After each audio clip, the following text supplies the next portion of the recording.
তুমি এতিয়া নোযোৱা নেকি আৰু ব'লা ব'লা আমি যাওঁ ব'লা আমি এফালে গৈ মাক সেৱা কৰিম ব'লা আহা উঠা এতিয়া উঠা কেনিমা কেণ্ডিৰ অসুখৰ বাবে এটা পোষ্ট লিখোঁতে আপোনালোকে ইমান আশীৰ্বাদ আৰু প্ৰাৰ্থনা কৰিছে কি বুলি কৃতজ্ঞতা জনাম আপোনালোকক সকলোলৈকে মোৰ শ্ৰদ্ধা আৰু মৰম যাচিলোঁ সম্পূৰ্ণ সুস্থ নহ'লেও কেণ্ডি আগতকৈ সুস্থ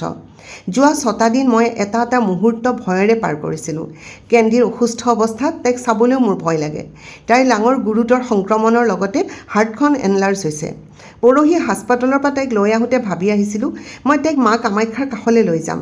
তাইক লৰচৰ কৰালেই তাই কষ্ট পায় সেয়েহে সকলোৱে তাইৰ ভালৰ কাৰণে কৈছিল এনেকুৱা ছিটুৱেশ্যনত তাইক মন্দিৰলৈ লৈ নোযোৱাটোৱে ভাল হ'ব নেকি কিন্তু যোৱাকালি মই লৈ গ'লোঁ যাওঁতে একেবাৰে শান্ত হৈ বহি গৈছিল তাই কিন্তু মাৰ কি অপাৰ শক্তি মন্দিৰ চৌহদত সোমোৱাৰ অলপ পিছতে উৰুলিৰ শব্দ শুনি তাই মজিয়াত ঘূৰি ঘূৰি নাচিব ধৰিলে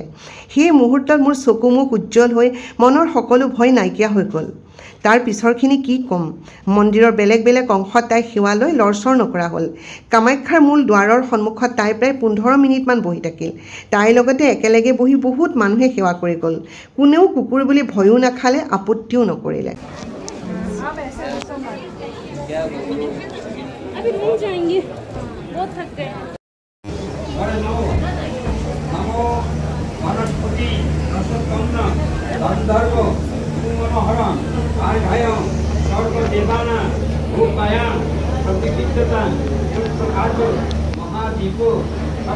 মাৰ কাষত আহিছা যে আজি গা ভাল হৈ যাব আৰু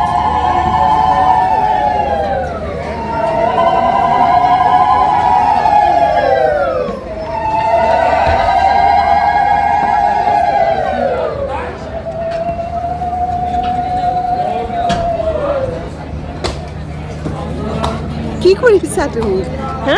ইমান ফূৰ্তি লাগিছে আমাৰ ফূৰ্তিতে নাচ ওলাই গৈছে তাই